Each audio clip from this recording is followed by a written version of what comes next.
நடந்து முடிந்த தேர்தல் ஏறத்தாழ 81,132 வாக்குகளை எங்களுக்கு அளித்திருக்கக்கூடிய உங்களுடைய வாக்காளர் பெருமக்கள் உங்கள் அனைவருக்கும் என்னுடைய நன்றியை உங்களுடைய பொறுப்பாதங்களில் நான் சமர்ப்பிக்க கடமைப்பட்டிருக்கின்றேன்.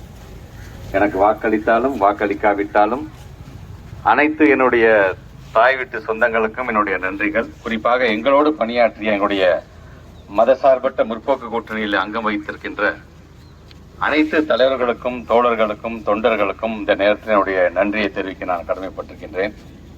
வெற்றி என்பதும் நிரந்தரமல்ல, தோல்வி என்பதும் நிரந்தரமல்ல, மக்கள் பணி மட்டுமே நிரந்தரம் என்பதை நம்முடைய தலைவர் எப்படி நமக்கு சொல்லி கொடுத்திருக்கிறாரோ அந்த மாதிரி தான் உங்களுக்கு ஏதாச்சும் ஒரு பிரச்சனைனா இனி வருங்காலத்திலையும் உங்க வீட்டு மூத்த பிள்ளை அன்பில் மகேஷ் பொய்யாவுடைய குரல் தான் முதல் குரலாக ஒலிக்கும். அதனால எல்லாம் தொடர்ந்து பயணிப்போம். தலைவர் அவர்கள் சொன்னது போல மக்களுக்கு என்னென்ன சேவை நம்மால் செய்ய முடியுமோ அதை கண்டிப்பாக செய்து தர வேண்டும் என்று சொல்லியிருக்கிறார். ஆக அந்த வழியில் தொடர்ந்து உங்களோடு பயணிக்க நாங்கள் காத்து கொண்டிருக்கின்றோம். தொடர்ந்து பயணிப்போம்.